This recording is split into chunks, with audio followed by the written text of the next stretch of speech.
I hope that you've been having a good day. We're here to talk about infrastructure and the huge task ahead of us for figuring out how we're going to build all the stuff we have to build and the time we have to build it in without doing any undue harm to our communities or to ecosystems. Wearing is bouncing against the microphone, so you're having. Yeah. Try to talk further away. I'm Matthew Baker. I'm the Policy Director for Planning and Conservation League, if you don't know me. I wasn't originally planning to be the moderator for this panel. I'm not really an objective facilitator for this conversation. I and PCL have formulated opinions, strong ones about this topic, but we also know that we don't have all the answers and that we have a lot to learn. That's what this discussion is partly about. We did think at the end that because we haven't been entirely satisfied with the conversation that's been happening in the Capitol as we've observed it, we thought we'd take the opportunity to try to, have a conversation that we want to have about this and try to lift up some of the things that we think that should be being talked about more. And I think we have a great panel to add insights to some of our questions, and I'm excited to get into it. But first, I'll just sort of be honest and lay out kind of PCL's perspective on this going in before turning it over to the panel. First, this is a huge task. Daunting, really, all the things that we have to build.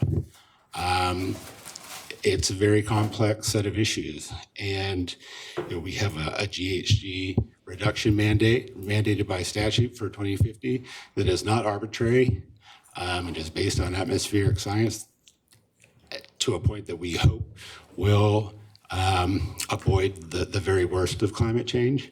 And at the same time, we have an ever-widening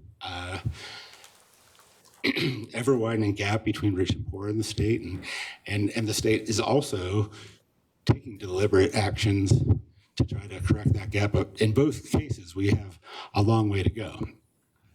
And building the next generation of infrastructure is really an opportunity to help at least a little bit lessen both of those problems, our GHG problem and our equity problem.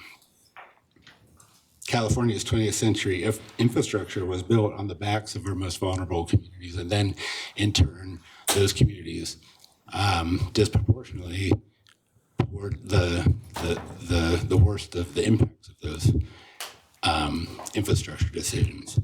And we think that California's 21st century infrastructure can and should and must lift up those communities rather than sideline them this time around.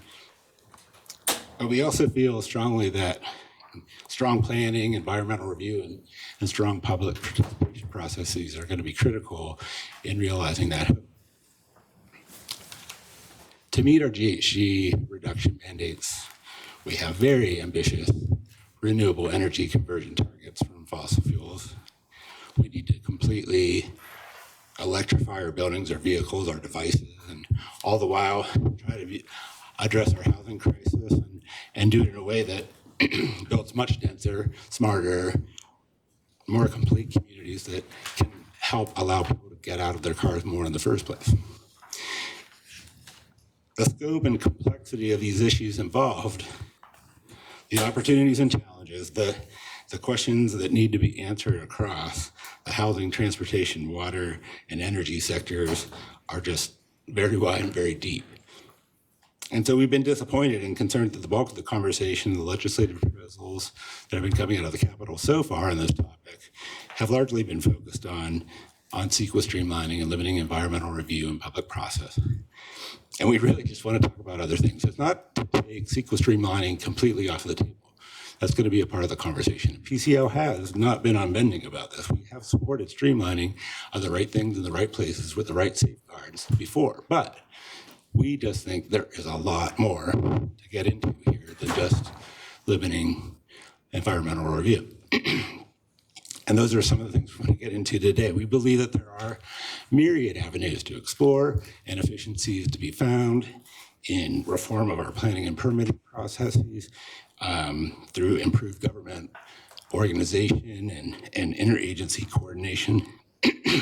PCL is committed to identifying and promoting these policies that accelerate the next generation of infrastructure.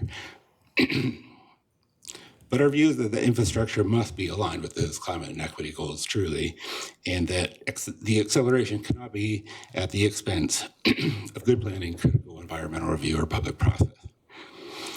As a colleague of ours here today, Kim Delfino, I heard say in a hearing on a bill related to this in last year's session, she said, we believe we need to go slow first to be able to go fast later. Only with robust planning and review, we feel, at the front end of the process, can we then really identify and consider the opportunities for streamlining and acceleration moving forward. And so with that, not entirely unbiased view of PCL's sort of outline for you, I'll turn it over to the panel now. But the point is that this is so complex and is going to touch virtually all aspects of our society if we're going to achieve what we need to achieve. And we have a lot of learning to do from each other, which is why we continue to think having these forums to bring people together to talk and think together across interests, across expertise and experience is extremely important. So I'm glad that you're all here. Thank you. And now for our panel. So today we have Asha Sharma, the State Policy Manager for Leadership Council for Justice and Accountability. Egon Terplin, Senior Fellow at ITS Berkeley, Senior Advisor for CA Forward, and formerly had spent time with the Governor's Office of Planning and Research and the Strategic Growth Council. And Erica Brand, the Associate Director of California's Climate Program for the Nature Conservancy, also having spent time with the California Energy Commission and PG&E. So thank you again for being here. Very excited about the conversation. So I'll just, by way of giving you an opportunity to give your opening comments, I'll just give you an open question. The amount of what we have to build is daunting. What do you see as the challenges and opportunities ahead? Asha? Sure. I just project. However you want. Do you need a microphone? You want to sit up here? Well, I'll try projecting, and then if no one can hear me, maybe. It sounds like everyone can hear me okay? Okay, awesome. Great. Yay, thanks. Hi everyone, Asha Sharma, State Policy Manager with Leadership Council for Justice and Accountability. We work directly with communities in the San Joaquin Valley and Eastern Coachella Valley, basically to achieve justice in inland California. We work a lot on access to clean air, clean drinking water, as some of our priorities. I think thinking about what we need to achieve California's climate and equity goals, things feel pretty challenging right now, especially I think with the change in administration. And I think for any of us in this room that care about the environment or environmental justice, it's been a pretty depressing week with very clear challenges ahead, looking at the huge amount of federal disinvestment in environmental justice, climate action, which will certainly affect what we can do as a state as well. It'll have implications on our state budget, and therefore implications on what we can do and achieve as a state on climate and environmental justice. Just knowing, the state might have to plug a lot of holes where typically the federal government has really been able to provide support and incentives to accelerate transition to a just climate economy. That being said, I think there are opportunities as well to galvanize investments that not only would address the climate crisis and build resilience, but would also have multiple co-benefits for the communities that we're working with. Just to give you some examples of things that we're prioritizing with the communities we're working with, building home electrification and building infrastructure around home electrification is a huge priority for the communities that we work with. We already have a great state program that's just getting up and running called the Equitable Building Decarbonization Program that's really focused on decarbonizing low-income Californians' homes through direct incentives, not rebates, which is really critical and has tenant protections, those types of programs are super critical for the communities we're working with, especially those that still don't have access to cooling in their homes and they're living in the Central Valley where, if you're in Sacramento, we also are experiencing these 110 plus consecutive days. So imagine, not having access to cooling in those temperatures. So I think there's, investments in infrastructure projects like that, where there's a lot of community support and buy-in. Other ones we're really, excited about and always seeing great results from the SGC's Transformative Climate Communities program, which is all about co-creating climate investments in infrastructure with communities. So just an example, in Fresno, we worked with communities on a TCC grant. We were able to build affordable housing that also uses solar energy, a more frequent electric bus route, things that community members were really excited about.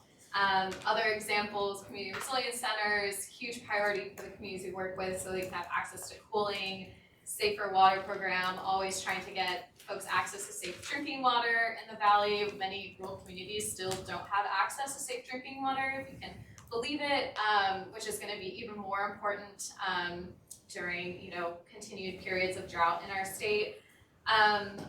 So I'll say, I think where we see the most successes around climate infrastructure is really these programs that try to co-create what the infrastructure should look like with communities.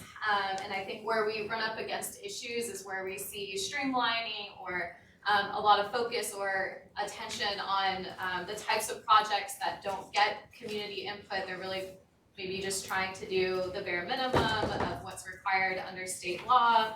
And unfortunately, many of these infrastructure projects being proposed to meet our climate goals in certain spaces. At Leadership Council, we've really been tracking this Assembly Select Committee on Permitting Reform, which has been talking about streamlining a huge range of infrastructure projects that all have very different implications on public health and the environment, and should be treated really differently. And certain, energy projects, unsustainable hydrogen, bioenergy plus carbon capture, synthetic carbon capture and storage. These are very new technologies that are just now coming into the communities we're working with. There's already a lot of attention on how do we streamline this and, minimize the amount of environmental review that we can do for these projects, which is really concerning, I think, for, the communities that we're working with, knowing that these types of projects, it's newer technology, and a lot of times when we have CEQA, when we have environmental review processes, we can at least see what the impacts are going to be and mitigate them to the extent possible. So definitely, some concerns around permit streamlining with some of these newer technologies and wanting to make sure that we are still uplifting public participation in processes around the types of infrastructure that we need to build, especially in environmental justice communities where oftentimes, their agency can be sidelined. So really critical that we make sure that that's protected. Thanks, Matt. Thank you. Agar? Great, thank you for opening. So hi, I'm going to stand up to project a little bit better. So Egon Turplin, great to see some familiar faces here and good to be in this conversation. We're going to try to hopefully come to solutions, but maybe kind of push on. I'm going to not try to be controversial, but I'm going to try to put some ideas out there that we can try to shape. So quick introduction to me. I spent some years at the state, spent a bunch of years in the Bay Area doing regional governance, planning work in an urban policy think tank, doing a lot of environmental work, and now kind of wear a series of different hats. Some with a statewide organization called California Forward, which is trying to build a sustainable, inclusive economy throughout the state. Doing a lot of work on economic development, so I'm going to try to really bring that in. But also I wear a hat at Berkeley at the Institute of Transportation Studies, doing a lot of work on the future of transit. I think we all know we're not going to meet our climate goals without transit, and sort of where is transit going to work and how do we pay for it. And I got to know Matt leading some work at the Strategic Growth Council, doing an assessment of the transportation system in California, and particularly around governance. But I want to start a little bit with taking from Kim Stanley Robinson and like the idea of, okay, let's imagine we're the ministry of the future, right? We're all assembled here and we're trying to build this future California. We heard a bunch about kind of geoengineering, and those are definitely not studied yet at CEQA, right? Those are definitely untested. But there was, and I didn't ask him this, but there's a whole lot of stuff that we actually still build. We're not really building much of them in California.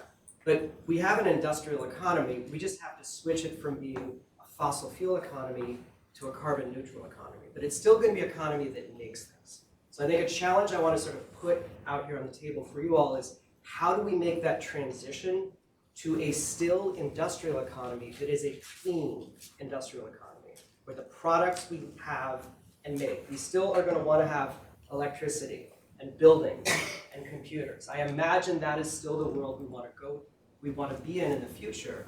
But what has been happening over the last couple of years is all the manufacturing for that has either gone overseas or gone to other states. California is not capturing that. So just to start with the kind of negative, and then we'll get to the positive. Think about the crises we're facing right now. Insurance crisis, right? Clearly that's happening there. Affordability crisis in housing. Zach's here and a lot of folks are really thinking and working on that. Which relates to the cost of living. We also have a job quality crisis, and we have a tremendous amount of geographic inequality all across California. So we've known that for a long time. And one of the things we did in the governor's office was create a program called Community Economic Resilience Fund, which was called SURF initially. It's now called California Jobs First. Has anyone heard of California Jobs First? Definitely Natalie has, but not that many of you, okay? So the simple idea is $5 million went to every region in California. We carved up the state into 13 economic regions. Every region went through a planning process to identify priority sectors. It was initially supposed to be about a focused, just transition to a carbon neutral economy. Because I don't work for the state anymore, I could say those goals have narrowed. It is called Jobs First, it's not called Clean Jobs First, right? However, most of the industries prioritized are clean industries. And there's a lot of focus on clean energy manufacturing. And in part, it's building these inclusive tables of a wide variety of voices trying to hash out what does yes look like? What does it look like? What type of a project? And for example, I was with a set of people yesterday who, labor organizations, community-based organizations, thinking about what would a battery manufacturing hub look like in eastern Contra Costa County, a part of the Bay Area that is tremendous number of fossil fuel investments there. There are refineries that are closing. And just as a side note on the refineries closing, we all want that to happen, right? And we do need to be very, very clear-eyed. If gasoline becomes $10 a gallon in California, don't think that this state couldn't become a Republican state again. So just like that is, and I've been really thinking about that this week. Like the affordability crisis in the state is real. And there's some other affordability crises to come we haven't seen yet, which could have a huge, huge impact on the political economy. And that's not to say the stuff that we all want to do, like see pricing in the transportation system to put money into clean transportation.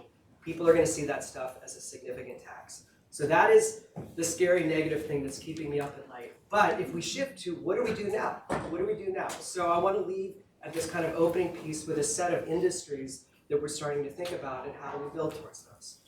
And one of those that we're doing a lot of work in the Central Valley is the bioeconomy. So very simple ideas. All the stuff we make now generally comes from fossil fuels. What do we have a lot of in California? Biomass. Forests, ag waste, municipal solid waste, that's all stuff we have to do something with. And we can't burn it anymore in the fields, which is what we used to do in the Central Valley.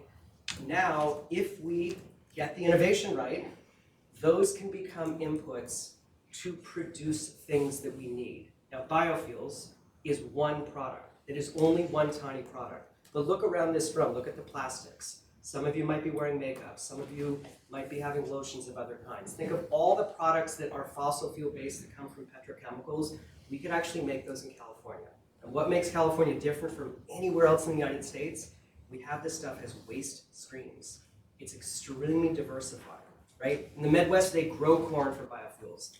In California, we have decades and decades and decades of waste streams that become it. But we got to do it in a way that's respectful of the community. These projects have to be built union. There have to be some, community benefits agreements built in. So how do we bake that in from the front hand so that as projects come forward, they can happen and those jobs can be delivered to the communities and the places. So I think we have the opportunity, but I actually think it's part of it is building the political economy that would make that work. So hopefully that's what we're going to figure out in the next power. So that's my opening and ending with something hopefully positive. Erica? Okay, I think I'm going to use the microphone. Hi, everyone. So I'm Erica Brand. As was mentioned earlier, I work at the Nature Conservancy, which is an international conservation organization. We're based in 70 different countries, 50 states, and I am Associate Director of our California Climate Program. So the portfolio of work that I oversee focuses on the electricity sector, so power plants, transmission lines, and how do we decarbonize those? How do we move away from fossil fuels towards renewable and zero carbon resources to power California's economy by mid-century?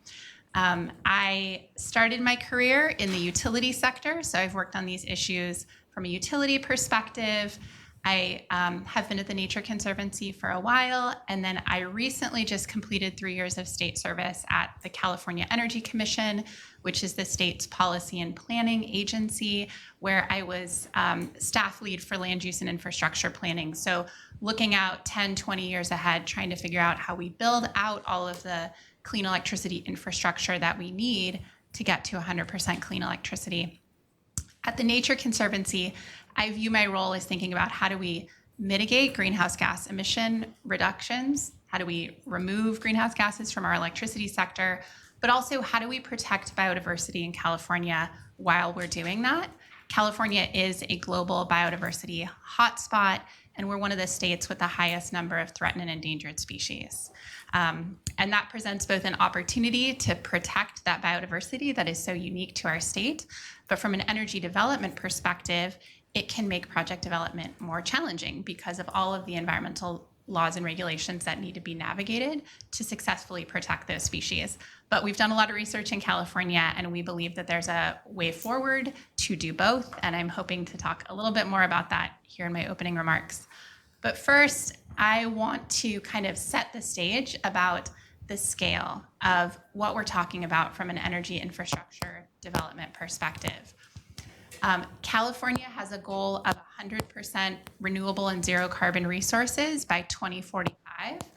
It is a law called SB 100, Senate Bill 100, that was passed in 2018. As part of SB 100, the joint energy agencies have to produce a policy report every 4 years that looks at different scenarios for how the state can achieve SB 100. And it's through their inaugural report that was released in 2021 that we learned a couple of really important things. The first is that to achieve SB 100, we need record-setting build rates of wind, solar, and battery resources. So we need to triple wind and solar build rates from the state's 10-year historic average, and we need to 8-fold increase battery storage build rates. So we need to think about how we make these projects move more quickly while also thinking about where this historic investment will go across California. Some of our research that we've done at the Nature Conservancy, just for the renewables alone, indicates that we're going to need about 1 to 3 million acres of land to accommodate things like solar, wind, and geothermal resources to be able to power a clean California. The California Independent System Operator, which manages the transmission system, which are the really large towers that you see, they're like the interstate highway system of moving electricity. In order to achieve 100% clean electricity, they project that we need to triple the amount of transmission capacity in California. So tripling transmission capacity could mean making upgrades to the existing transmission system so it can carry more electricity, but it could also mean building more new large high voltage transmission lines across the state. So when I think about a challenge of this scale, we need to build out all that infrastructure in 20 years, it's not a lot of time. So I think there's both opportunities. Again, there's opportunities to deploy this new infrastructure, these new power plants, differently than how we've planned energy in the past, and think about equity, think about affordability, think about environmental and natural resource protection as central tenets in how that energy is planned. But again, I think there's challenges. It's how do you build out all that infrastructure? Where are we going to put it? How do you move more quickly in a way that doesn't compromise environmental protection and community involvement and engagement in what these facilities look like, and how do you do it in a way that is affordable and reliable so that we can keep the lights on. One more point I want to make when I think about how we move more quickly, I know there's been a lot of discussion about the permitting processes themselves, but when I look at how to deploy energy, there's a couple of factors that are interconnected. One is planning. There's a lot that we can do up front to understand where are the places across California where we're most likely to need or see energy development to meet our clean energy goals. That type of forward-looking planning can take into account a number of different criteria and factors to help us think about what we want our energy system to look like before we get to this stage of individual project proposals. So that's one. Pre-planning up front can make projects go faster when we get to project development and permitting. The second is siting. When it comes to choosing the location for a new power plant, not all locations are the same. We have found through our research that when project developers seek to build power plants on lands that are already disturbed, degraded, have some sort of human modification, those projects move forward more quickly compared to projects that are built on intact habitat or areas that have high biodiversity value. So siting matters in a project from start to finish, coming together more quickly. And then on the permitting side, this is a significant increase in the workload, the amount of development that we need to do. That's a significant increase in the workload of the folks that do permitting, from the local level to the state level to the federal level. So we have to make sure that we're resourcing our agencies that have jurisdiction and authority over permitting to meet this moment and meet this increasing workload. So if you have any thoughts, and back to you.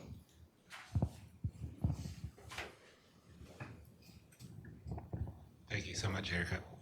I want to come back to the staffing resourcing question, but talking about the sheer magnitude of what we have to build, it's a good segue. I'm going to come right back to you, Erica.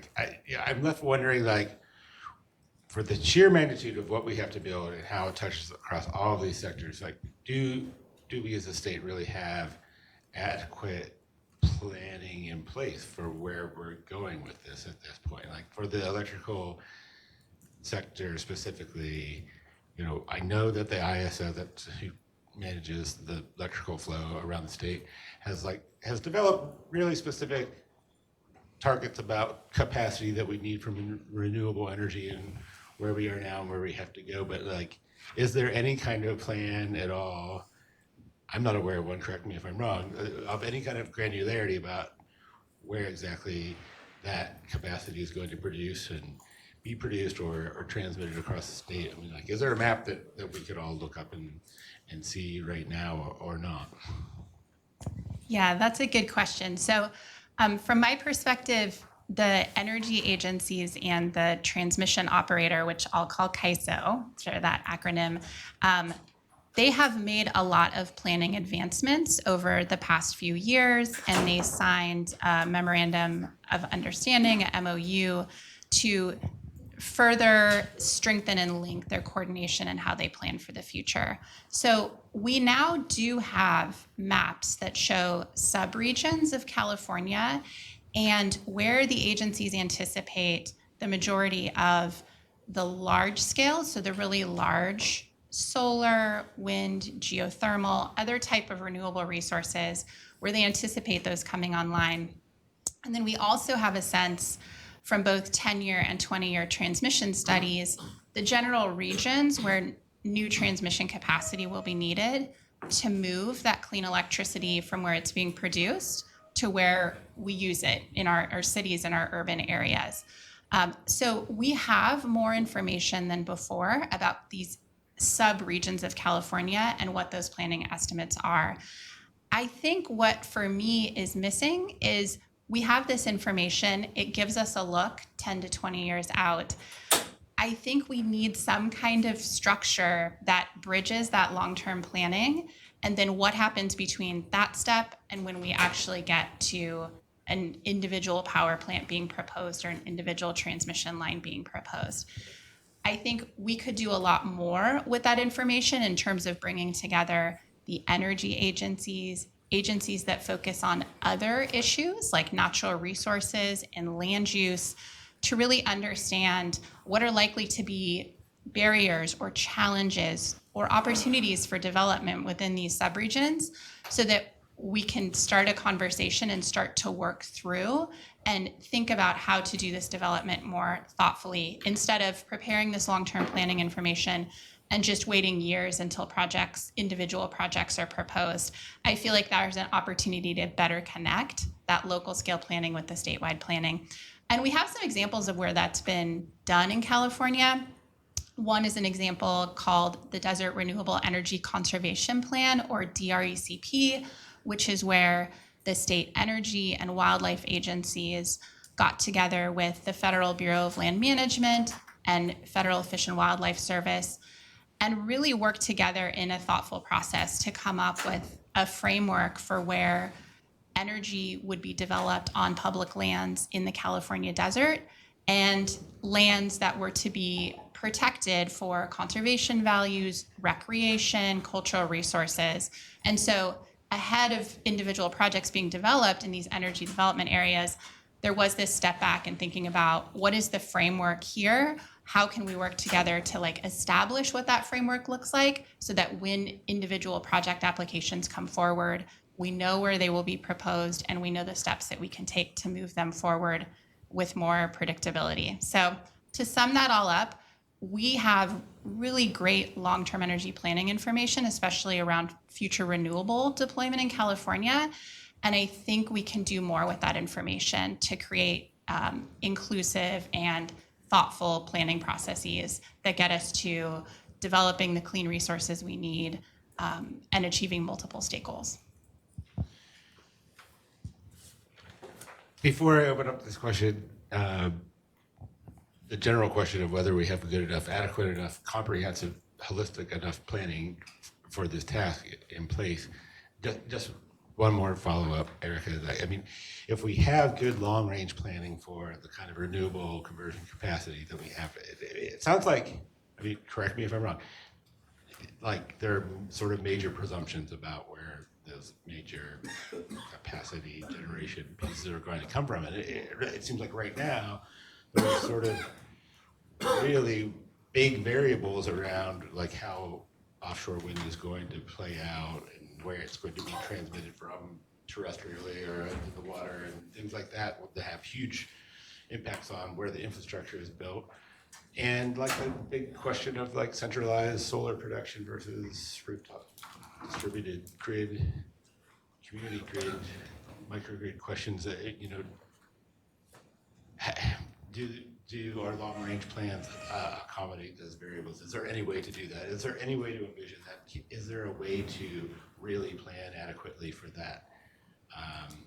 Or do we just necessarily have to sort of piecemeal this together as markets and technologies sort of like come online and drive these things?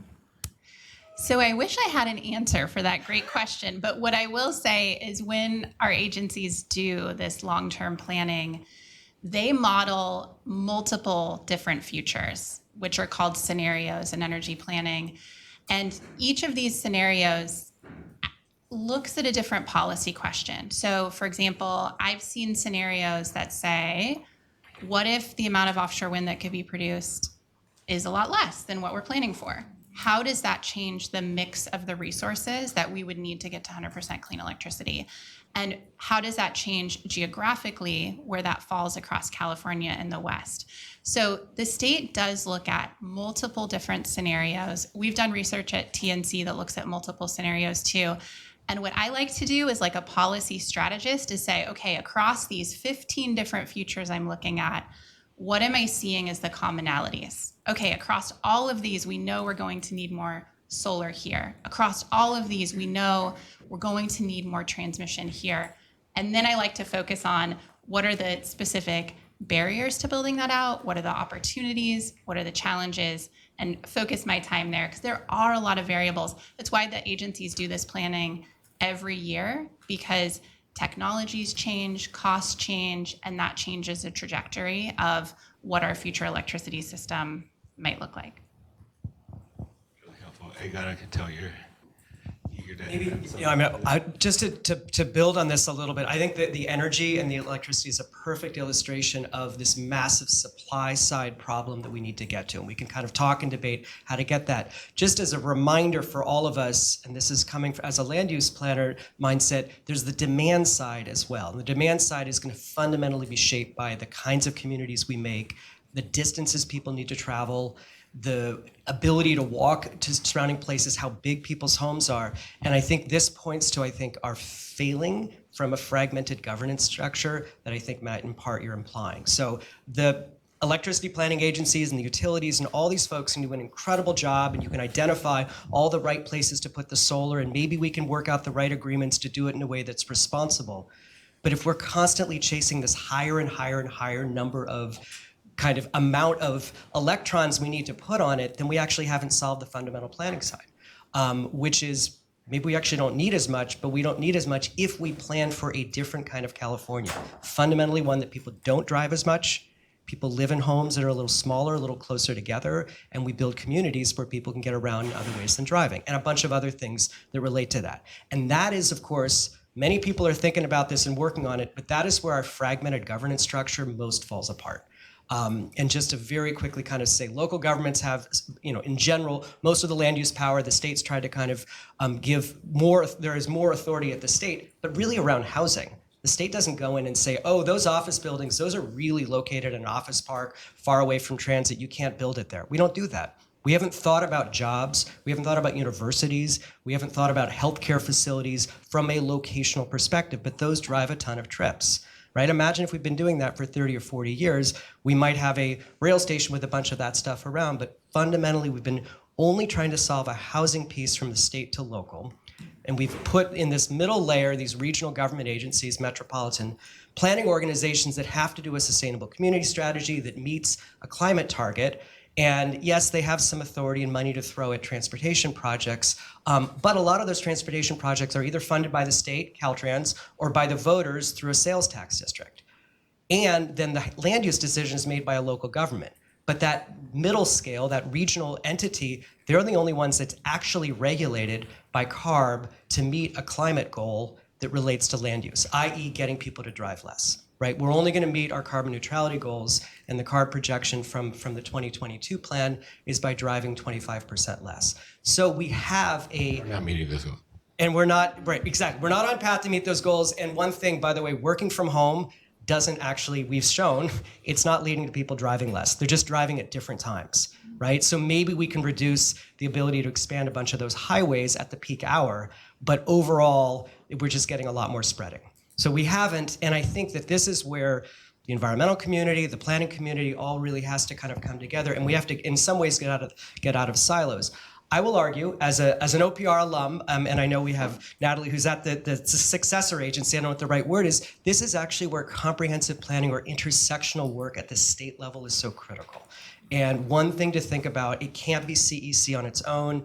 It can't be HCD or the new Housing and Homeless Agency that will come out of that. Can't be those in silos. We have to think across these topics because ultimately that is where the demand is going to be generated by the types of communities we make, which is not one policy issue.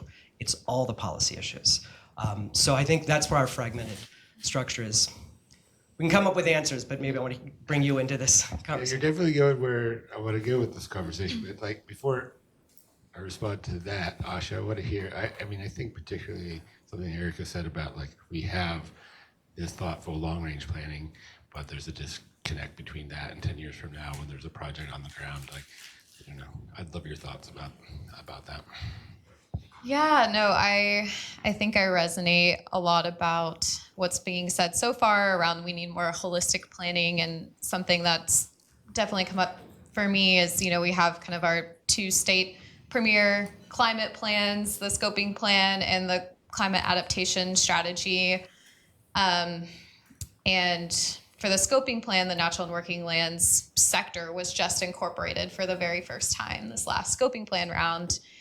And so I think something that really hasn't been looked at as much with, our climate planning and infrastructure planning is like the trade-offs that are going to exist. When we're talking about converting, ag land, significant amounts of ag land to energy projects, energy infrastructure, that is going to have an impact, especially on farm worker communities and farm worker jobs. And I think has a lot of implications for we need to be really proactive thinking about job transition and knowing that this is going to impact people's day-to-day lives. And also thinking about how that impacts, our 30 by 30 goals and other state goals. And that there are realities around there are going to be trade-offs and we're going to have to do that in an intentional way. And I think some of the concerns that, have been coming up from the environmental justice community around we really need these projects up and running as quickly as possible is that, these projects still are going to have very real implications for communities. And, just thinking of an example of one large scale, there's an 8,000 acre project that's going to be built, solar farm next to a couple rural communities that we work with outside Fresno, but a lot of their homes aren't electrified. So they're really not going to benefit at all from having this huge, large-scale solar project right next door to them. But because we have an environmental review process and a public process, we're able to raise that and talk about, there needs to be a conversation around if, these communities are going to be having these large-scale energy infrastructure projects coming in to meet our climate goals. How do we make sure that all communities are going to be benefiting from that? Which gets back to we need to be talking about home building decarbonization and making sure that we're doing things in an equitable way, which I think the concern can be, if we're doing a lot of streamlining or we're saying, this is just going to be by right development, that really takes away the opportunity for organizations like Leadership Council to improve projects and make sure that local communities can benefit from those projects as well.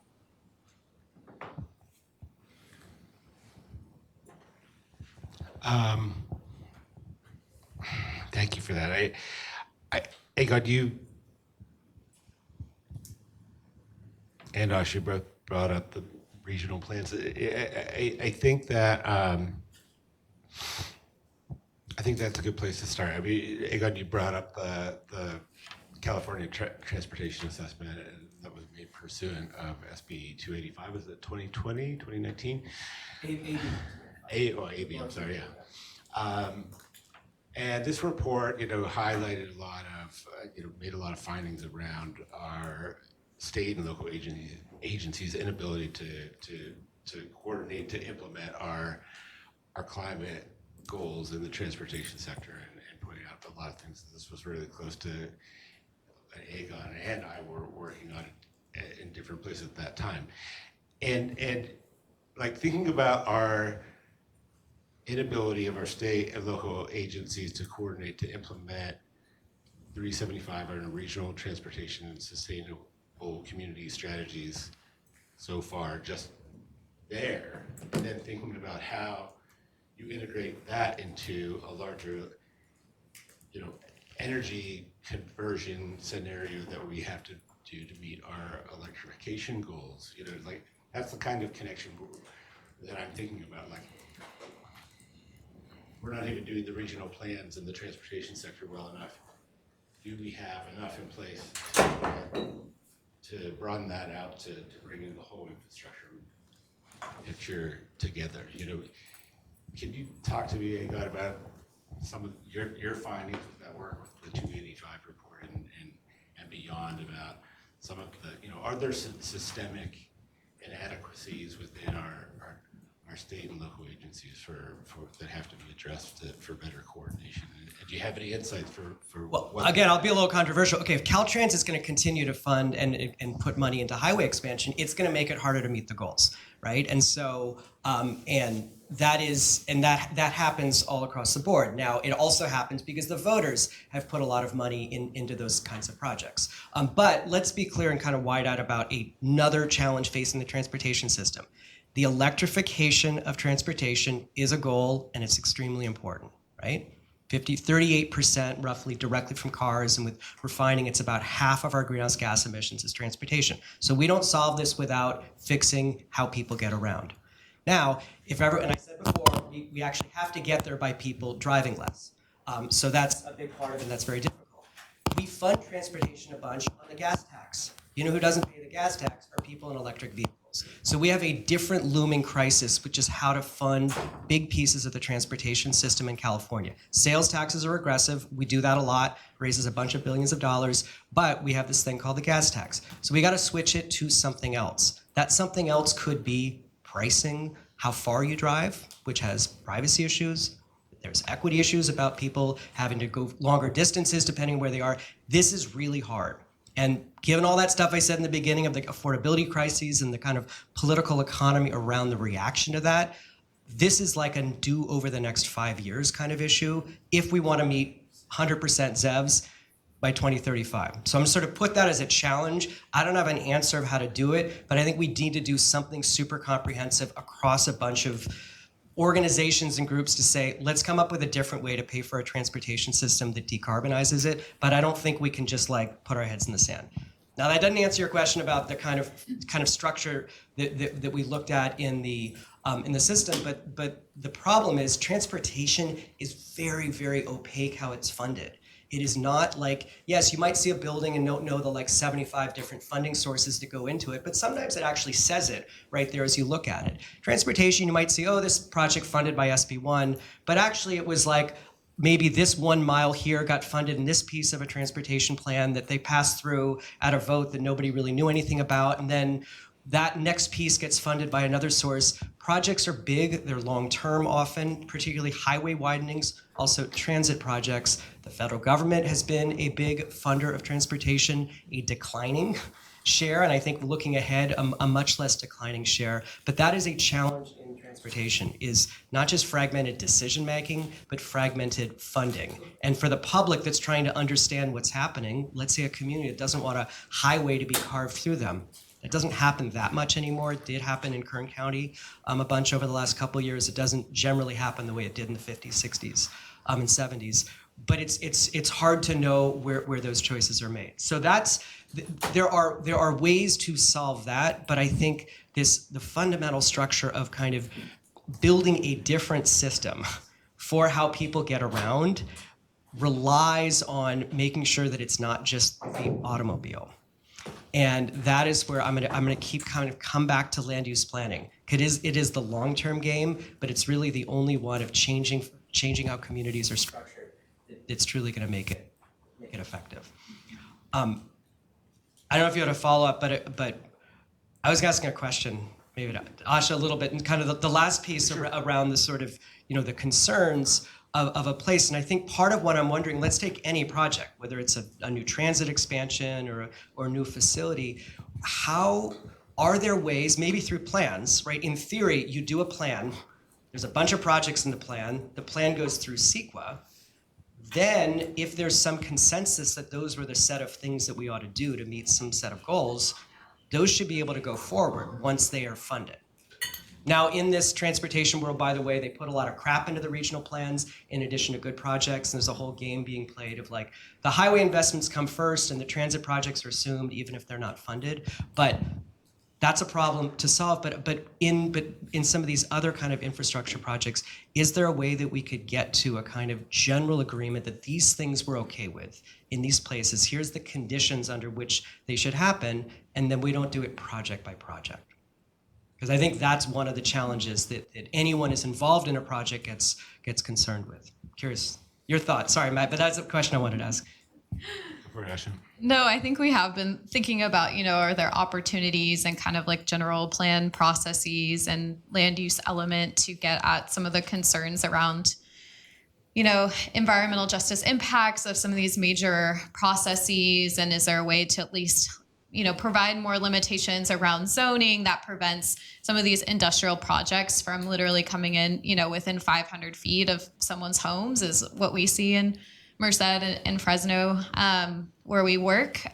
So I think there is an opportunity to do that. I think, a lot of folks think because we have CEQA that means, we have full community protections, and that's really not the case. CEQA can help provide some mitigations. Some of those mitigations might not really even have much to do about the project. It might be like, well, there's going to be significant, emissions, air pollution from this project, greenhouse gas emissions, but we're going to support carbon farming in this, other region of California. So we've provided mitigations or there's overriding considerations, so the project moves forward anyway. There can be all kinds of reasons why a project moves forward, even if it's highly polluting for a neighboring community.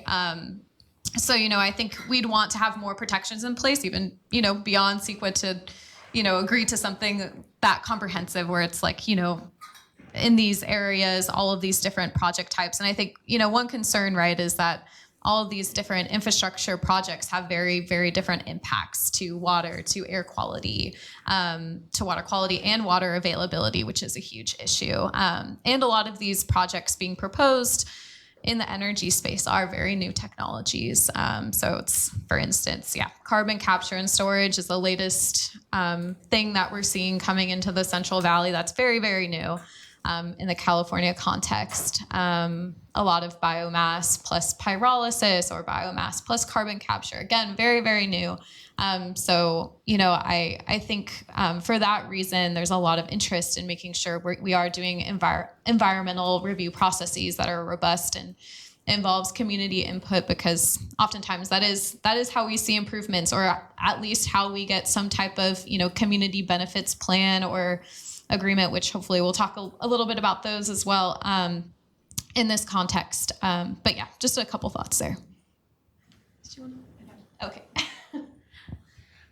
I can't help but at least give a little bit of a response. I mean, it's been a conversation for us, like thinking about, is there a way, part of our concern with CEQA exemptions at the project level is because we don't feel like that our general plans and our programmatic review is strong enough. We don't have enough granularity to offer the kind of specific analysis to specific impacts on communities and ecosystems at the general plan or programmatic review level. If we did, like some states like Oregon have like much stronger front end public process and environmental review in the general plan level, and then much less on the project level. It's a conversation, that I think is worth considering, but we don't have that kind of granularity at the programmatic review level that gives organizations like PCL any kind of comfort yet. But I mean, I think that is a valuable planning question. If we had stronger, that is definitely part of where I was trying to go with the first question. It's like, if we had stronger plans in place, maybe there would be more, we would have more tools to be able to make those decisions about where streamlining and acceleration could happen, and there'd be more comfort in communities about making some of those decisions. Does that answer your question? It does, and I'm wondering, I wanted to maybe give an example of something else that's not the plan. I get that, right, the plans aren't, but on the project basis. So something that's been coming up a bunch is this idea of a kind of a major hub for, and I know this word, I'm saying this word deliberately, industrial development, because like we live in a society where stuff is made. And just again, to state the obvious, we can meet climate goals by importing a bunch of solar panels from overseas. And we're sort of offshoring all the kind of environmental impacts. And yeah, so California can appear like it is meeting a set of goals, but we're not actually capturing the full value chain, and we're sort of putting the GHG for that in other places. Yet we can do it much better and cleaner here if we do it differently. And so my understanding is that it would benefit the grid to have some major load kind of concentrations, like let's say a facility that's highly energy using that goes somewhere, but you kind of need a way to pay for it. So if it's not just putting to individual homes, but to co-locate some kind of industrial activity there, say a big battery manufacturing facility. What if we can identify the right places that are on land that's not critical habitat, that's part of a transition plan? Maybe it's, was an existing industrial facility that's no longer used, but we're not just doing it for the infrastructure for consumption. We're also doing it for the infrastructure for production. And the production side is where a lot of those quality jobs come from. And if we think about the California tax base, which is heavily reliant on very wealthy people who are in the coast, a lot of those people are connected to innovation systems. Those innovation systems aren't going to probably stay in California if the manufacturing continues to go to other places in the clean energy economy, right? Texas, Georgia, Ohio, that's where all that stuff is going. All that federal money that's going, those facilities are being built there. So that's the past. We're at the moment now. Is there a way where we can imagine some of these sorts of facilities under the right conditions, in the right places, with the right community benefits agreements? It's not maybe it would be like a plan for a particular facility. 100 acres, and not greenfield, right? This can be done in, on existing land. Would that look different, right? It's not going to be 500 feet from people's homes because it would be in an existing industrial area. Is there a part of that that gives you less pause? I'm just curious, or matters. I'll start by saying I find the idea really compelling. And for me, it kind of gets back to something that you mentioned earlier about intersectional issues and how are we thinking about these things together in planning, or are we not? And I think why I find it compelling is I feel like it's important to explore these different planning questions and planning tools in this moment in time that we have now, kind of the go slow to go fast for some technologies in some places. I find it compelling, and I think it could be feasible, but where are those questions being asked in planning, or are they not? And then we need new venues or forums or planning tools to be able to do it. That is the question. Yeah. I'm compelled by the vision too, but the question is, are we doing that kind of holistic intersectional planning? And are our agencies equipped to do it? Yeah, because just another example on the electricity side, a lot of where we build new electricity wires on the distribution side, which is like the scale that brings power to homes, follows where people are building homes. And so I've been asking this question internally of how are we thinking about where homes are going to be built in the future and what that means for where electricity infrastructure is going to follow and what that means for the kind of trade-offs. And are we setting ourselves up for the system that we want to see, or is there a different way to think about those questions earlier and analyze what different futures could look like? And that was my point about bringing up our inability to implement our sustainable community strategies so far, 15 years into the establishment of that law. If we're not doing that holistic planning between land use and transportation well enough, when we zoom out to include the energy sector, the water sector, and the infrastructure needs of the state writ large, including inclusive economic development, I have concern that we don't have that kind of intersectional planning in place to be making, let's go fast, let's pull all the brakes off and all the red tape and just start building stuff. That's the question. I was going to say, that's in part why I'm suggesting like a pilot project as a test case to see how the politics can play itself out. It's like one simple, tangible idea of like, we got to try a couple things, and whether or not they came out of a particular plan, it's just. See, this is why I should be moderating this panel, because I have too many of my perspectives about this. But where I was going with that is like, I feel like we don't have, our agencies aren't equipped they're not set up to have that kind of coordination to be able to come up with kind of a intersectional holistic planning for this task. I mean, and that was my next question. It's like, are there interagency coordination mechanisms that are needed? Are there joint powers authority? Are there mechanisms for taking joint action? And we had this discussion with the California Action Plan for Transportation Infrastructure. Are agencies not able to even really like have a resolution to act in joint for a particular implementation outcome of that state plan? Are there mechanisms that could be created? Are models for joint powers authorities that we could employ to have that kind of intersectional coordination between agencies? Is there a broader, like, coordinating, governing entity with joint powers authority to help aid in that coordination that's needed? I mean, we had redevelopment at the local level, right, as a thing, and like it wasn't doing this sort of stuff, but it was kind of intersectional to try to do a bunch of things. And I mean, that doesn't exist anymore. But I think a lot of that coordination can happen locally. I mean, depending on what the project is, there's a whole variety of different state permits. But and I would let some of the current state folks kind of address how that permitting structure could work differently at a state level. But absolutely, at the local level, this can happen. And I think that's why I'm sort of saying this local political economy and the vision for inclusive economic development, at least that is being tried through this California Jobs First, we're hoping there will be some of these kinds of projects that are sort of win-win, labor, community, business, government at the table, university, to imagine something, and a few of these go forward. Just in that doesn't solve the how do we get the electrical lines pointing in the right direction, but. Well, I'm interested to hear you say that a lot of that can happen at the local level. I was sort of looking at you, and I asked that question because of your time with the Strategic Growth Council. When thinking about like that kind of coordinating governmental agency at the state level, if there's a role for a Strategic Growth Council or other kind of cross-agency effort like that. I mean, I think there definitely is. I'd love to hear from folks in the audience. But I think there's a question of California's super big. We've tried to do a bunch of things regionally, but these regional systems we have don't have any authority. And so state coordination is incredibly important, but the state is not going to be, or I would argue is probably not in the best case to be making all of these micro decisions in very, very small spaces, right? It's a very big area. The big statewide systems, high-speed rail, major water facilities, the university systems, those are statewide. But a lot of these other things, and I don't know the electricity world, and obviously that's a grid, so it has to be managed.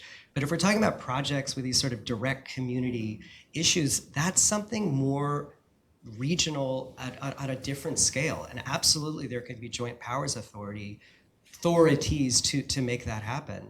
I mean, there are versions of this that exist all over the world. And I guess I'm a bit being provocative and to be specific of like, what if there were sort of zones of activity that we would allow a set of things to happen that would limit the negative impacts to surrounding communities because we've identified where they go in the right place.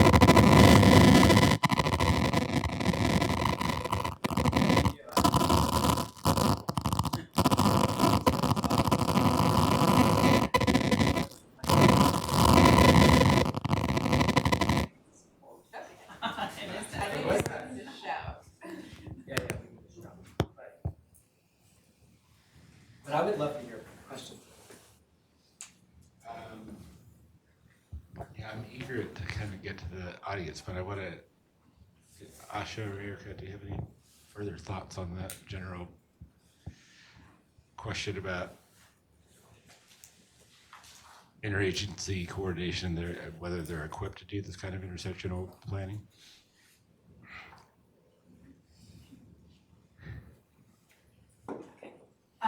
So I will start by saying on the issues that I focus on, the energy generation, land use, natural resources, I do think a number of those are conversations that are great for the state agencies to have and work together. And I know that I've seen the intersection of 30 by 30 as well, which is protecting 30% of lands and waters by 2030. A lot of those are led by state agencies, and so that is a good forum to have some of these conversations around like how do we think about land use and biodiversity planning and agricultural resources together as we're transitioning our energy system. So I do think that that is a good scale. I think our agencies always benefit from additional resources to be able to do that kind of planning, do that kind of staffing, to do that long-term thinking. And then I heard a question earlier about, are there other models to look at? So there's other states that are grappling with a similar set of questions around how to get to 100% clean electricity and how to account for competing land uses. And so Colorado has done some interesting work through their legislature on this issue. And then the state of Massachusetts, their governor, I believe it was an executive order, they formed a task force specifically with a bunch of different appointees on it, looking at this question of how do we make energy generation projects move more quickly without compromising environmental protection, and I don't know their exact terminology around protecting communities, but that's another one to look at. So that task force worked together, came up with a new proposal for how to plan and permit projects, and then that made its way into a bill and it went through the legislature. So I think that also looking to other parts of the US that are asking similar questions and looking at the structures that they're pursuing and what's working and what's not is also helpful in this moment in time. Yeah, that all sounds great. I think interested, you know, in just kind of more objective research and some type of study that might be looking at where there could be more interagency coordination and where the holdups are, and like you're saying, Erica, like trying to improve processes and coordination without compromising our bedrock environmental laws. I think CEQA is often scapegoated, or just like, you know, there's too much red tape, but you know, there's also a lot of data out there just saying like we're really insufficiently staffed for doing, you know, even existing permitting load, and then we're talking about adding on more permitting load on top of that with all of the new infrastructure projects that are needed for the climate transition. So would be really interested in some, you know, kind of a fuller body of research that's looking into that. I'll ask one more question that I received. Well, this one thing that you said, like talking about like focusing on like what the state can do, like have better sort of like top-down kind of planning before we make these decisions. But I want to take it back to Austin, like the point that like a lot of this has to happen at the local level, and I'm sensitive to the fact that like when we're thinking about inclusive economic development, really, you know, allowing communities to participate in the process and the planning and the economic development around these investments, you know, like does that give you pause when like just thinking about it at the macro level, the top down governmental level? I mean, like how do we get the bottom up and the top down to meet each other? I don't know if you have thoughts about that. I was Okay. You know, I think the state can be very helpful in providing state incentives and resources to do that kind of local community level planning. And I think that's where we see the most success in getting these like climate resilient or climate mitigating projects off the ground in community that have all of these co-benefits, you know, for the environment, for the climate. I think there could be more, you know, state direction around local land use planning, like what we've been talking about, like looking at zoning ordinances, and if there's ways to improve those at a local level to basically ensure that there's environmental justice protections in place when we're doing development. And yeah, that's been a huge issue on the ground is poor local planning, where we're seeing projects coming up right against communities, and that's where we see, you know, the kind of most pushback and concern from community members. And it also, you know, it's very, very project dependent as well, which I think, for me, things really live at the local level, but I think that there's ways where the state can provide more guidance around planning and also some resources. But yeah, that's my 2 cents. Maybe to build on that, an example of how to do the bottom up and the top down together is that the funding for California Jobs First was intended, the theory was that thousands of people getting together all across the state to identify strategic sectors and then a series of projects, a little bit of implementation money, 20 million total for every region to move some kind of seed money for projects that would tie into the billions the state spends and hopefully the federal government and the private sector. So that was one way to do the bottom up. But like many things in Sacramento, that was a program that's time limited. It's going to end in 2026 at the end of this governor's term. It's just coincidental in terms of the number of years. So a thing the state can do is if we start something, we can continue it. So that there's talk now starting to happen of could there be ongoing funding to support these kinds of inclusive tables at the regional level to continue them. So we don't start a whole thing, thousands and thousands of people get involved, spend all this time, and then it evaporates. One thing we can do is we can continue. Second one we did also that was inspired in part by SACOG's Green Means Go was REAP 2.0. So that was implementing adopted sustainable community strategies. They adopted the plans, they have all these things, and we said, here's some state money that's only gonna go to the reducing vehicle miles traveled parts of your plans. Can't build parking garages, can't widen highways, and a bunch of it to support infill development, so water and sewer upgrades on commercial corridors that allow the apartment buildings and other development to happen. The stuff that's hard to make, it's a limiting factor. That's another kind of thing the state can do, but again, these are one-offs. We don't have an ongoing system. So in the case of REAP 2.0, SCAG 20 million people in Southern California, big regional planning agency, doesn't really have much authority. They got 40% of the money because they're 40% of the state. They staff up a massive land use planning agency, and then the governor threatens to cut it, they had to cancel projects, and then the thing's gonna end. They don't know how they're gonna fund land use planning in an ongoing way. That doesn't seem to be sustainable. So one thing the state can do is kind of have these processes continue. Third idea, and I'm looking to Zach and his colleague Sarah Karlinski, used to be my colleague, had proposed in a paper when she was at Spur on the state should have a kind of comprehensive planning agency.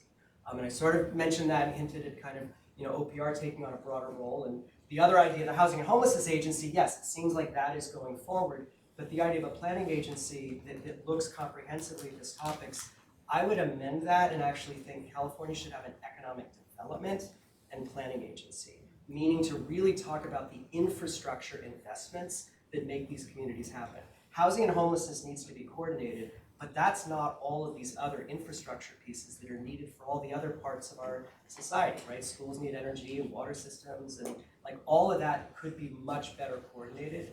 And so I think in part the state role is vision and it's structural, whether the authorities is kind of a different piece. I'm much more a fan of like elevating something more to regional scale, because I think it's more visible and the regions understand the local needs. If that's something that could happen. I really want to get the audience involved if you have any questions, but do you have any reactions to that before?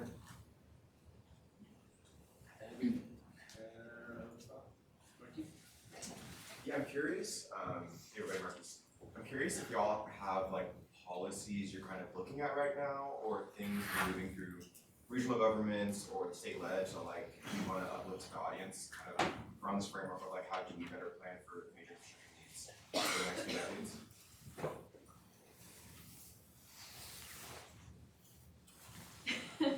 I'm like, how much can I reveal about our legislative this year?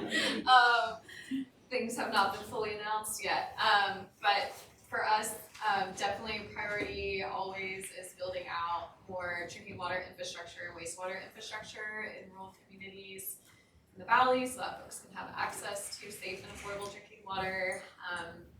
So definitely water infrastructure is kind of like bread and butter at Leadership Council and will continue to be a big priority for us. I think something else we're really involved in this year is, there's a lot of attention around infrastructure projects and a lot of discussion around community benefits plans, community benefits agreements, and then the project itself having direct and meaningful benefits to disadvantaged communities.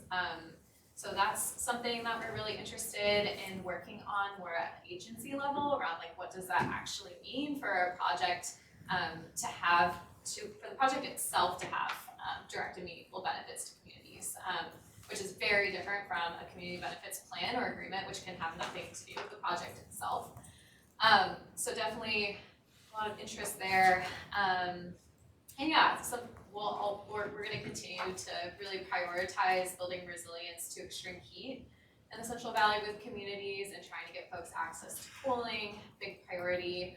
And we're really interested in doing more work around cumulative impacts in environmental justice communities, which is essentially what environmental justice communities are. They're bearing the brunt of cumulative impacts from a huge range of industries typically. It could be energy, it could be transportation emissions, mobile source emissions, diesel emissions, and under CEQA and these laws, we're supposed to have cumulative impact analyses, but oftentimes that's not really influencing decisions on the ground that are really improving conditions for a lot of environmental justice communities. We just kind of continue to see polluting project after polluting project coming into communities. So really interested in what we could do more at a state level to ensure that we're actually seeing meaningful reductions in air pollution and water pollution in many of these communities we work with that haven't been in compliance with the Clean Air Act sometimes for decades now.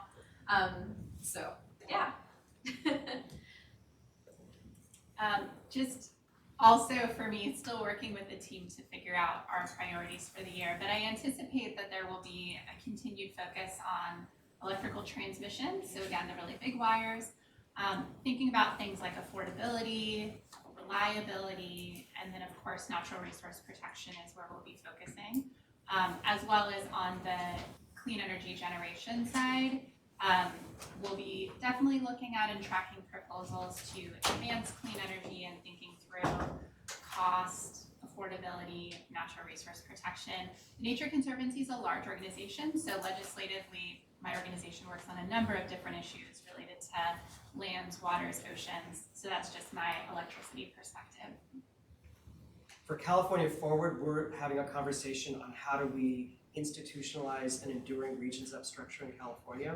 So there's no bill because it's a conversation happening with organizations and MPOs. We're going to kind of expand it, but the simple idea is there ongoing funding to do this work? Another way to do that is also to regionalize some state programs. REAP 2.0 was an example of regionalizing funding. The funding went to the MPOs the state would limit what the regions could spend the money on, but the money went to the regions to get closer to the ground. On transportation, so this is more my ITS hat and other things. One, I think for PCL's purpose, I think PCL supported SB 288, the transit, and I think SB 71 tries to make that permanent and kind of move forward. So I don't know if that's a bill that I know is live and is happening there that's worth looking at. Then the other kind of just, three topics, I've sort of mentioned these, but I think these are all critical to think about. One, transit funding. Transit is in a fiscal crisis and on a future spiral. If you cut a bunch of that service, riders are not going to come back. And it varies by agency, but I would say anybody in the environmental community has to think about the future of transit. Because once it's gone, it doesn't come back. And rail systems look different from bus systems because you cut rail service, you don't save money, you actually just shed a bunch of riders. And BART has a special problem relative to all rail agencies because it used to get a lot of money from the fare box. So if you go to 40% ridership, you have a big, big hole. You're an agency that didn't have a lot of riders and was reliant on subsidies, your problem isn't at work. Is less problematic so that's kind of a complicated thing. But I would say transit funding really has to be something the environmental community thinks about, and it's operating funding. It's not new capital for new projects. But capital, high-speed rail is important. It's extremely important for the long-term goals of the state, and I know that has been a big chunk of cap and trade money, and I would argue it should be. And I think there's some of the stuff coming out. But one thing you could do if cap and trade was extended really long-term, maybe you could bond against that and sort of get a big chunk of money to put it in. So I think we should be thinking about that. But I'm sort of saying that as someone who's been involved with high-speed rail for many years. It is a cornerstone also from an economic basis of linking regions that have been economically disconnected. And so I think and not like people would commute from Fresno to San Jose because Diridon Station doesn't have a lot of jobs around there, but you could actually make much more economic relationships, and it might be investment flow that some of these projects that the community would want to see would be happening in a way because the regions are much more closely aligned. So. Well, I mean, that does bring up something that we hit at before, in a difficult budget climate, there are resource needs that, have been identified at our agencies, permitting, staffing, et cetera. I guess I'm generally thinking about, when I'm thinking about the agencies have to do more, we have to do better planning, but it's hard to think about how to capacitate that from a budget standpoint. But I know that the staffing concerns have been raised by agencies and project applicants alike during the select committee process. Can you speak to that? Yeah, definitely. I think it comes up a lot.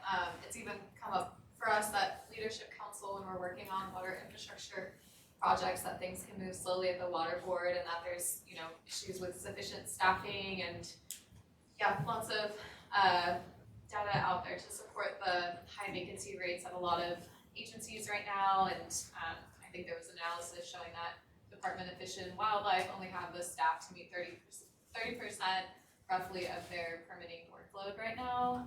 So it is a huge issue, and I think raising revenue generally for climate is going to be a huge issue in California. California for the future, and it's something that we all need to be thinking about pretty proactively, and how to do that in an equitable way. I know at Leadership Council we've been involved in efforts to try to close the water's edge election, tax loopholes, especially for oil and gas corporations, and if there's opportunities like that, that would raise revenue, particularly for climate initiatives, and also involved in, the cap and trade revenue, which funds a ton of different transit programs, as well as high-speed rail, as well as some EJ priorities, which is getting reauthorized this year. So that's definitely something that we're interested in tracking, and if there's ways for that program to better support environmental justice communities and climate resilience, and affordability too is a huge issue that comes up a lot for the folks we work with, both water affordability. Some folks we work with are literally paying $200 a month for their water bill in like low income communities, as well as high electric bills. I think anyone living in the Central Valley is experiencing that in the summers now. Definitely something that we want to be thinking about and figuring out how we can best structure our climate programs to address those concerns. Big planning challenges, but very big financial challenges to support that planning too. Any other questions? Yeah, just with the necessary rush to put up all this solar, wind, battery capacity, battery storage production, to what degree is there a focus on, or just an understanding of the components will break, like the solar panels have to be disposed of or responsibly handled, same thing with batteries losing their charge. To what degree is there sort of a safe disposal or a recycling initiative that's part of this rush to develop what we need, but to do so without having like a huge pile of somewhat toxic waste at the end of it? I mean, I'll answer that in the sense of part of what we've been talking about is the state should be probably, this is a state role actually, is doing a kind of vision for the economic development. These strategic sectors, end to end, what does the whole value chain look like? And the state's gonna release an economic blueprint. I haven't seen it, maybe folks have seen it, but it's gonna come out. I don't think it's gonna have that answer, because I think it's gonna be like, here's a series of priority sectors that the state's gonna promote. But what the state should actually be doing is saying, here is what it would take to grow the battery manufacturing from Lithium Valley done in an appropriate way so that we're not just shipping that overseas and having it come back as a cathode and then locate the anode facility in the right place and do the battery assembly and then do the recycling. So recycling is a part of the value chain, and that whole end-to-end process. I don't know about the technology, like what it would take to make it happen, but that is exactly the kind of thing we ought to be thinking about, and there's a ton of jobs there, right? Like recycling is an industry in California. And so, but it's historically been, we gather a bunch of stuff and put it on a boat and send it overseas. So that's, it's a state role. That regions can't figure that because it precisely, I think a lot of these industries, it's like different places have different strategic roles. Lithium is in one place. Battery distributed generation will happen in a lot of places, but other stuff will have hubs of activity. I don't know if recycling maybe is going to be distributed as well. That's a good thing. That's different from fossil fuels, right? Fossil fuels is like Kern, Contra Costa, LA, and then obviously overseas. Very, very, very concentrated. And so the transition has disproportionate impacts on certain places. Disproportionate impacts negatively historically, and then looking forward, disproportionate impacts fiscally, right, when those things go away. So I think their benefits is something that's more distributed. But yeah, that's actually, we should figure out how to do that. Recycle it in like a really, like that is exactly, well, we're gonna have to do it anyway. So. Two things to add. I don't have a lot of expertise in this area, but I would look to Cal Recycle. I think they've been doing some work, some policy work, thinking about, end of facility life. And I know in some jurisdictions, thinking about what happens at the end of a solar facility's life is part of a consideration of the permitting process. I can't speak to any specifics, but I know from having read some before, some jurisdictions do have language about what happens at the end of a facility's life, 25 years solar. Also, I have heard about this interesting, I think it still qualifies as a startup, company that will take the vehicles from your batteries and install them at your house once they get to a certain point of degradation. So I think that's kind of interesting too, is to think about all the job opportunities in that, in places where we can creatively reuse materials we might already have to meet different needs. Reduce, reuse, recycle. Recycle. So start with reduce. Yes. I'll pass for that.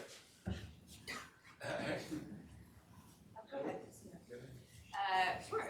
My question is about agrivoltaics in terms of avoiding some of the trade-offs.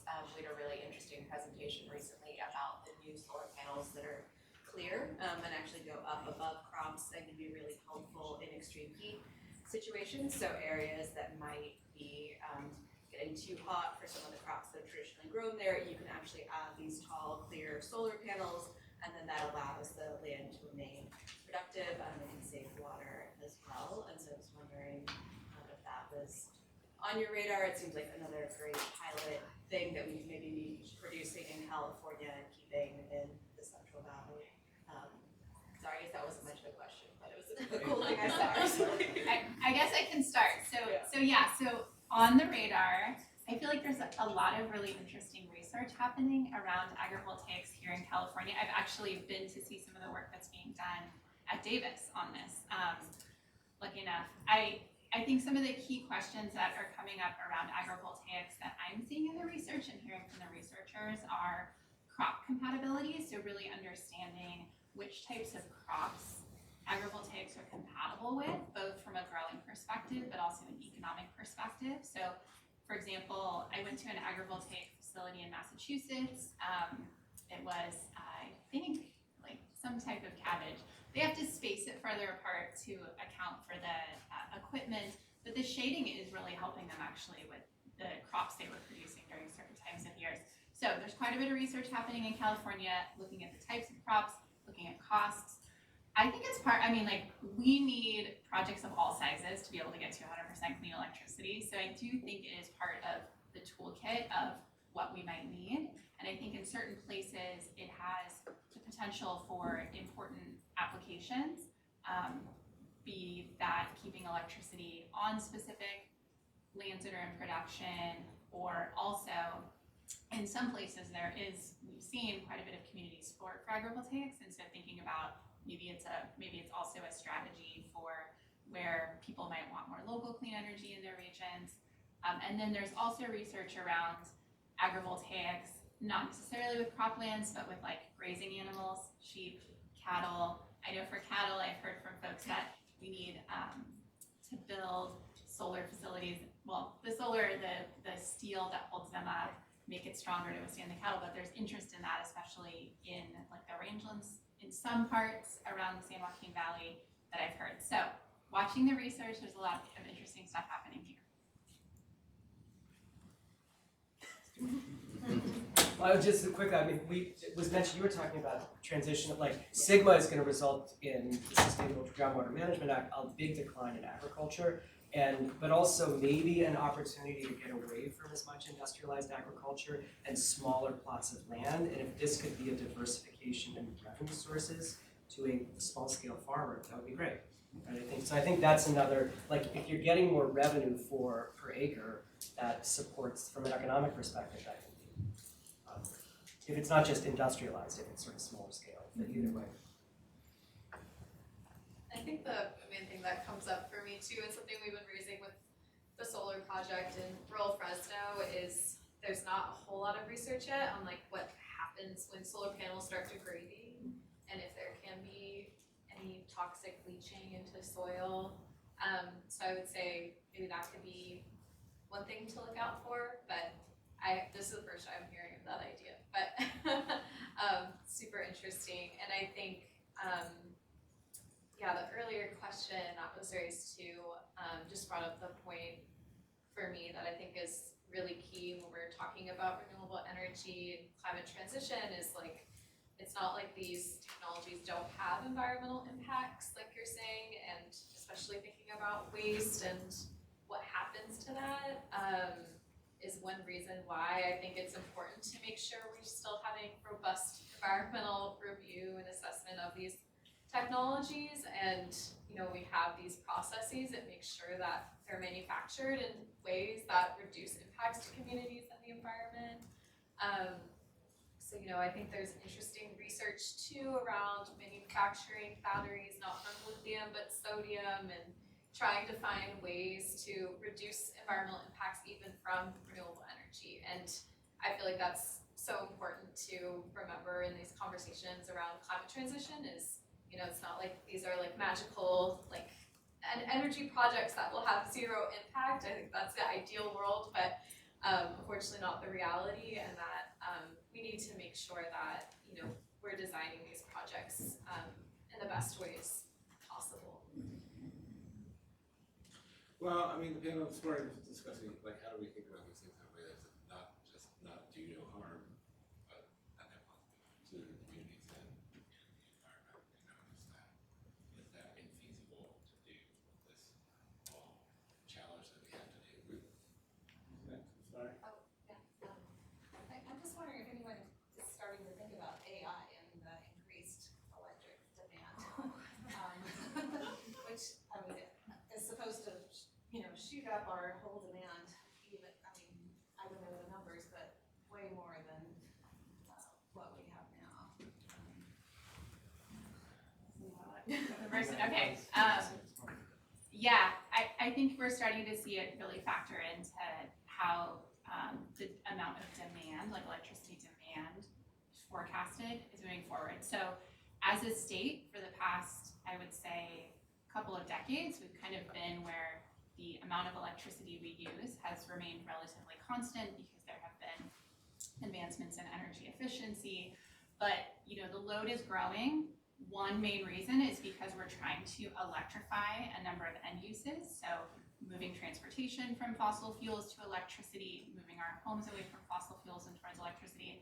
That's going to increase the amount of electricity we need overall. There's some estimates that that'll double the amount, like our demand in California. And then yes, now we have AI coming in, and that's also contributing to load growth. One of the things that's interesting from an environmental and natural resource perspective is that it's causing the load to grow in places where we maybe haven't seen a lot of energy project development and infrastructure development in the past. And that's creating some new energy project and land use conflicts. So for example, the load is growing quite a bit in Silicon Valley, San Jose. So we're seeing proposals for energy projects popping up in places where people have been doing conservation and wildlife connectivity planning south of there for decades, and these new uses are popping up to try to meet that growing load. So yeah, I think it's an important thing, and I think we're gonna see it change both how much energy we use, but where we're using that across the state. So this is like why the demand curve is going up at the same time. I think there's some ability to locate data centers, co-locate with major energy, clean energy production, and then capture some of the heat coming off of it. But yeah, it is a reality. Yeah. It's happening, but the where matters, and then it's an example, maybe something you could do in a more concentrated way. Yeah, with that planning we were talking about, right? With the Like planning. land in certain places where maybe you have excess energy during certain times of year. But it should be fair to say that, it's also an issue in California. Our grid isn't that reliable, and it's much more expensive than other places. All that manufacturing I was talking about, it's going to other states in part because of energy costs. Yes, also in part because of CEQA, but energy cost is a part of it. We're just, we're more expensive than the national average. Yeah. And so that's not smart, but.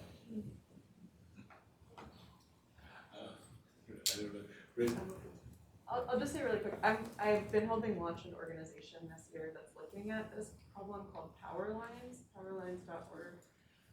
So it's very new, we just launched in September on the Dave Roberts Holtz podcast, but it's seeking to modernize public utility commissions with the idea that there's huge regulatory obstacles to actually getting more clean energy adopted instead of fossil fuels with all the load growth that's coming, and that there's a lot of geographies that have really lousy politics on their PUCs, and where there's a lot of regulatory capture by really dirty utilities. And so the PUCs there's like 30,000 megawatts of natural gas that's going to be approved in Georgia, North Carolina, and Arizona in the next year for load growth if we don't stand in the way of it. And there's a bunch of other jurisdictions like South Carolina and stuff that are looking at it too. So there's the need to get more corporates on board who have these strong climate goals, who are developing the AI and the data centers, and ensure that they're using their financial and political power to put pressure on the PUCs to ensure that the integrated resource plans are actually calling for clean energy. So there's a lot of like political kind of pieces in the way of that. But we're kind of working to build coalitions to do that across the country. Rin, do you have something? Yeah, I just wanted to kind of follow up on the question before this last one. I've heard a lot of folks interested in how Sigma might impact the use of ag land and how that land could be used to site energy projects. And I'm wondering, I imagine a lot of that conversion could have similar sorts of issues coming up. I'm wondering if you guys know of any resources out there that are looking at sort of suite of similar roadblocks or issues or things to think about, best practices for entities that are trying to consider that moving ag land into energy siting. One that comes to mind for me is some research that was done by the Public Policy Institute of California probably 2 to 3 years ago that examined all kinds of questions around the Sigma transition, but one of them was specific to solar energy, and they came up with, it was both research but then policy recommendations that came out of it. So they did a pretty systematic evaluation of opportunities, potential barriers, potential impacts, and challenges. That would be one resource that I would look at. Can also flag the Department of Conservation's multi-benefit land repurposing program, which is basically all about this, like acknowledging that there's going to be a huge transition of ag land due to water constraints, and they just put basically their draft guidelines out for review for the grantees for that program, and we worked really collaboratively with them on their definition of meaningful and direct benefits to disadvantaged communities. So they have a great list of criteria around, what types of projects will be eligible for those grants that I think really prioritize EJ, prioritizes transition to renewable energy, and prioritizes biodiversity in this really holistic way. So would point that to you as well. Just like how we talked about how there are models and mechanisms for interagency collaboration and talking about streamlining CEQA, I think a lot of what we miss is that CEQA is wholly inaccessible for communities when accessing EIRs, EISs, and reading those. Those are such hefty jargon documents that are even hard for us to understand in this industry. And I know that we talked about the Desert Renewable Energy Conservation Plan. I've looked at that, and that in itself is a really good comprehensive plan, but again, it's inaccessible. And so question one is, how are some ways that communities can make CEQA more accessible so that when we talk about change starts at the local level, how can we make that easier for community members to implement? And then number two, how can we, not every community is the same at the local level. I'm originally from Ventura County. Our board of supervisors is primarily Republican, and one of the Republican members is potentially bought up by the fossil fuel industry. So a lot of progressive policies don't get passed through. So in that way, is there a way to make NPOs and GPAs stronger so that they can have the authority to implement some of these policies rather than having to rely on how much funding or how attentive your city council members are or your board of supervisors? I can try to quickly answer the MPO question. Just on yes, there's lots of ways. They've never really happened, but there is elected regional government employment. And there, you could require local general plans to be consistent with the regional plan. The problem is regional plans are really not specific. But I actually think this is a place, and AB 285 actually had a good recommendation here for a sort of state, regional, local partnership, where it's like the state can provide tools and to set the long-term goal. The region can identify where the places within the region to sort of do those. Imagine green zones of some kind where you want to see a set of functions happen, and then locals could opt in. So I think you can imagine a tiered structure that goes at that. Your specific problem with Ventura County, that's a local political factor, but I wouldn't assume, though, MPOs inherently are going to be quote-unquote more progressive than local governments. And I think right now they're made up of local elected officials. So they're just, in general, Does somebody, when they represent a bigger geography, have a more progressive mindset? No, not necessarily. And they might be more easily bought out. So there's a lot of pros and cons and critiques of changing it, but I do think if the state had more explicit goals that regions had to be held to, then they're like, look, our hands are tied, we gotta do this. That's sort of happening in housing. It's like, we have no say in this matter, we've gotta make this happen. I think that's a way you can push the conversation forward and explore. And then the how is a little bit more up to the local level. Like, is it on that corner, on that corner? Those are the more local issues. But I don't know if others have thoughts.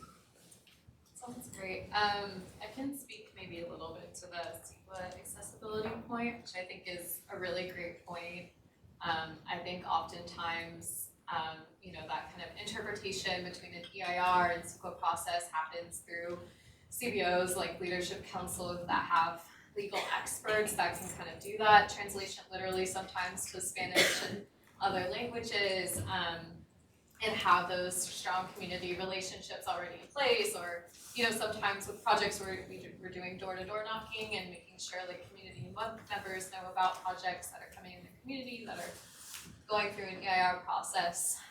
So I think definitely, those types of organizations are really key to ensuring that there is accessibility with CEQA, and I think you kind of have to have legal expertise, especially if the CEQA analysis isn't done well, or isn't, if EIR doesn't happen, that should have happened. Like, that really requires an organization that has a legal team to address that concern. So I think that's a great point, though, that it is kind of, to take steps within CEQA, you need to be well resourced, and there needs to be legal expertise, and that I think this is a huge reason why it's so important to think about environmental justice issues, because more well-resourced communities, a single individual even can maybe have the resources to take it upon themselves to hire a legal expert to interpret an EIR or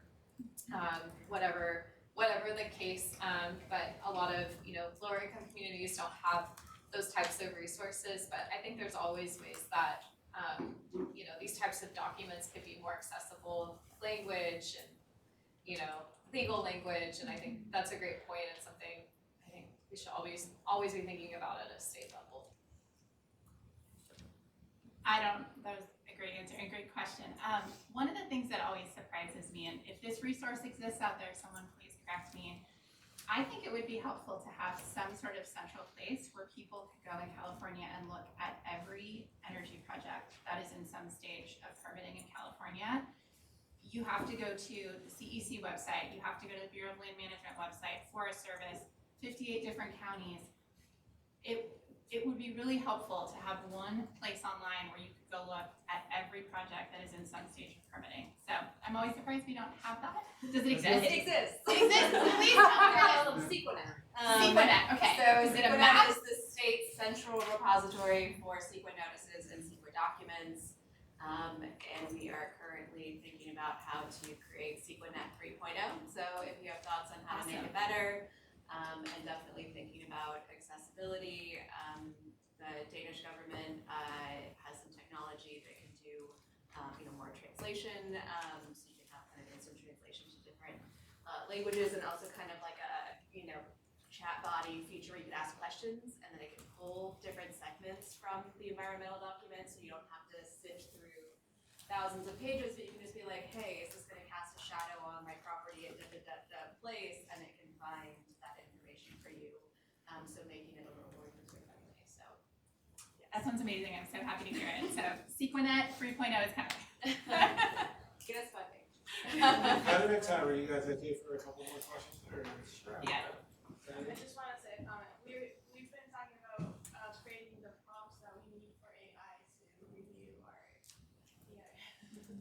so it can be more accessible, and we don't have to pay Apple lawyers to do so. Controversial, but like we're trying to use it, and that creating of a prompt is like what we're trying to work on.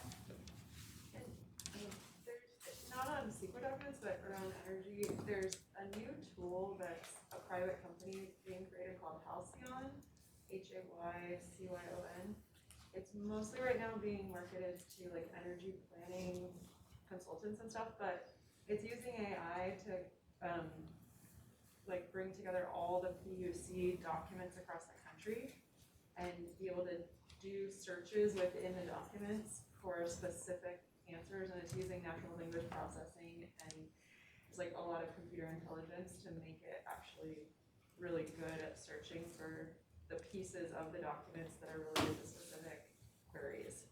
So it's pretty early stage right now, but it's coming, and I just had a conversation with them a couple weeks ago, and we were talking about like how are they gonna make it accessible to communities and like advocacy groups to be able to use too. So there's some conversations to be had with philanthropy probably around that. But.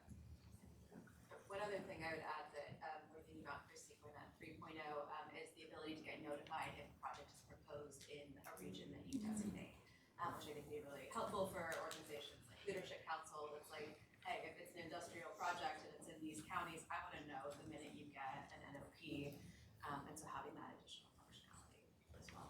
But one thing, that's just on the CEQA side, and I think like the transportation question we were asking before, I mean, there's a lot of planning and at least in transportation, projects get carved up in so many chunks. So maybe there could be a state role of having this stuff more accessible in their way. The CEQA is a piece of it, but there's a lot of other stuff that you might want the information earlier than when it gets to CEQA from a general perspective.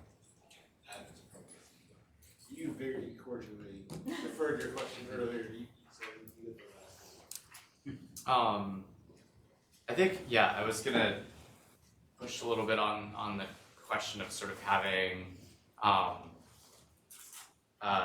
you know, a version of the statewide plan you could imagine is sort of like a, you know, start with easy stuff, relatively easier stuff where infill housing that is not displacing anyone or non-polluting energy infrastructure, you know, wind, solar, batteries, transit projects. And you have like a white list and a like area of, you know, this is the part of the state where it's, you know, surely infill are already disturbed, and kind of get to that list. And like if what, you know, maybe a question for you and folks on the panel, like what protections would need to be in place, or like what concessions would make that a reasonable deal? Well, I mean, if it isn't directed to me, I mean, I think Asha said earlier,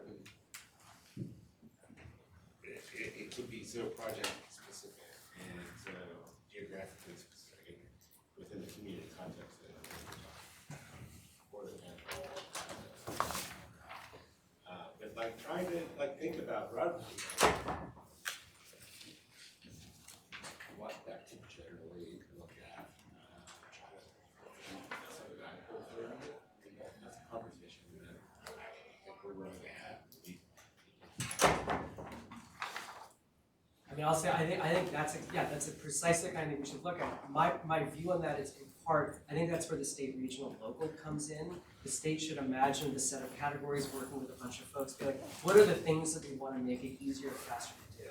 The region then thinks about where it happens. I don't know if the state is in the best. I mean, some stuff is statewide, other things aren't, but and then locals could sort of opt into it to see if that's one, as opposed to the state saying, here's 7 things we're just going to do. Now, transit station like SB 71 or whatever, like that is, you can designate by right or sequence streamlining for 7 things in some places, but I think moving beyond that, it's a super broad list of things. I would encourage that kind of partnership. And I think that's where you're going to continue to generate trust. And the last thing we would want, like I'm thinking a lot about political backlashes, and so it's like there is a backlash to sort of more state power versus more local power, and I don't think California will meet these goals with a bunch more local power. And so if more local controls are reasserting itself, so I think we actually have to balance it so there's a sense that communities are being met where they're at, but also that the state is bringing something that's going to demonstrable benefit to communities. Details are the challenges in the specific details, but Zach, it's a good thing. Well, I thank you guys so much, and that's a good question to sort of think about. leaving here, but I mean, my just quick closing question, I don't expect you to go too deep in it, but just like, gut feeling, you know, like, do you feel like we have the capacity to do it? Can we get to where we need to be? And do it ethically, and do it improving the environment at the same time. Yes, we do, because I think we have to have super honest conversations, talk about the trade-offs, and then find common ground. And I think the groundwork is being laid in a bunch of places. And I think there's an urgency to doing it. I think there's an urgency to making it happen. But if it's quality jobs with kind of community set standards that's environmentally beneficial, those are the things we need to figure out how to move some of that forward. And so I would think it behooves all of us, like everyone's got to kind of give a little to get something good. I was inspired by Kim Stanley Robinson's this is the kind of there's a mission driven moment that we're in that I think that's why I want to be here. So I'm left feeling optimistic. I'm maybe a little more pessimistic at the moment of time that we're in the last week of news, but and I think there's an important distinction about the types of projects we've been talking about. We've actually been talking a lot about climate mitigation and a bit less about adaptation and resilience.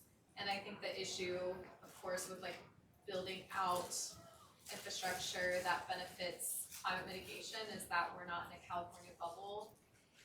And it requires global and national action, which is feeling more and more difficult in our political times, that we are going to achieve that within the time frame that we need to.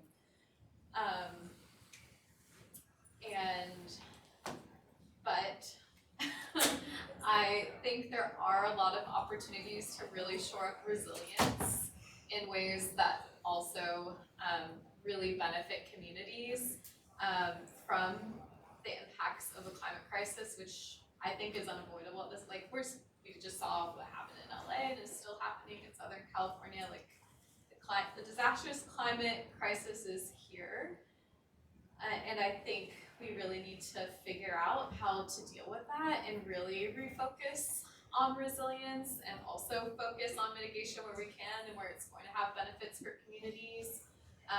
But what I've been hoping will happen with our dialogue is just really uplifting resilience, and our communities are not prepared.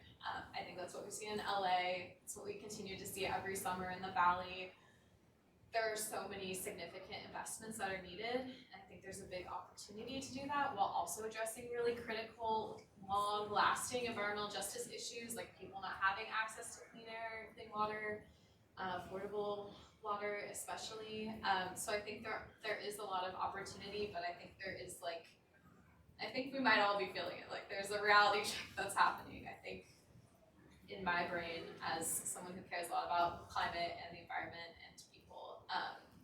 And so I think I'm also interested in a broader dialogue around, how do we need to change our strategies, knowing that things are looking a bit more dire on certain fronts than I think they were previously.